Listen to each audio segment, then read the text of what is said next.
There have been a few people that have been asking about my setup for how my filament feeds into my Prusa XL. So I thought I'd do a quick video just kind of explaining it.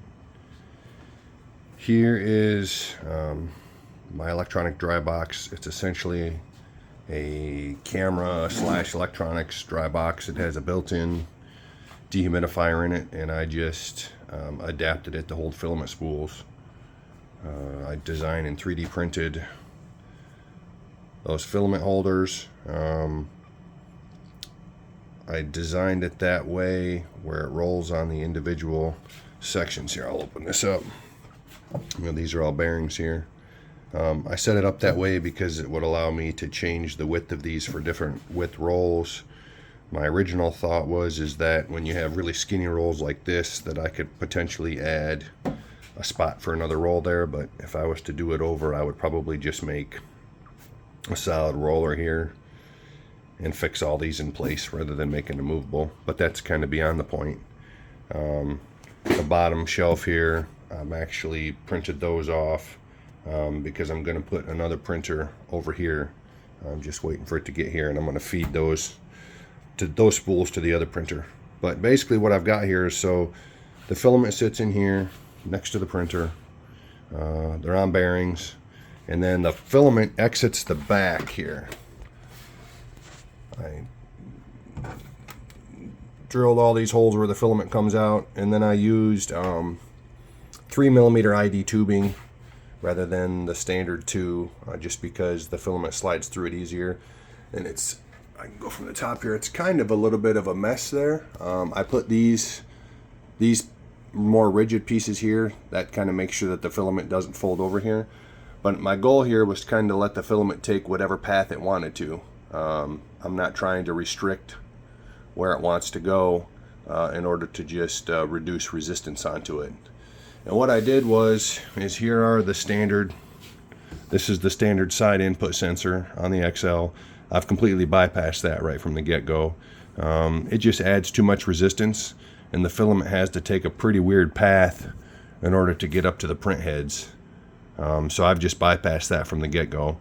The only downfall to that is when the filament does run out, if you run a spool all the way to the end, it does require you to disconnect the tube at the print head to pull the little small piece out, but that's been no big deal to me. Oftentimes, if I see the filament is almost done during a print job, what I'll actually do is sit here and I'll just push, while it's printing, the new filament right behind the one that's about to run out, and the machine never even stops then. Obviously you can't always be around to do that, but if I am, I do. So what it does is it runs out the back of the Drybox here, and it comes to this little manifold here. These are all just held on with magnets, you know, to go on and off. I put that there because sometimes it's easier to push the filament from here, or if I have a jam, it's just a place that I can disconnect from the printer without having to undo all the tubes. They're all just magnetically held. But they pass through that, and then I'll walk around to the side here. Then they just go up into the print heads. You know, the normal path is to come around the side and come up here, so I just kind of kept that. But again, this may look kind of messy, but my goal here was to not try to put any additional resistance on the filament, so I'm just kind of letting it take whatever path it wants to as it goes up to the print head. It just goes up to the top, and then it hooks up like normal. The only thing that I've done different here is you'll notice the very last, here I'll open it up so I can point in there, but this very last connector here right before it goes into the print head, normally it's like this where it holds the PTFE tube. What I did is I just basically made clips that don't try to hold the tube. Again, my reasoning being is that when that's clipped on, it makes for kind of a sharp bend or entry into the print head. So in trying to reduce resistance, I've just let the tube do whatever it wants as it goes there.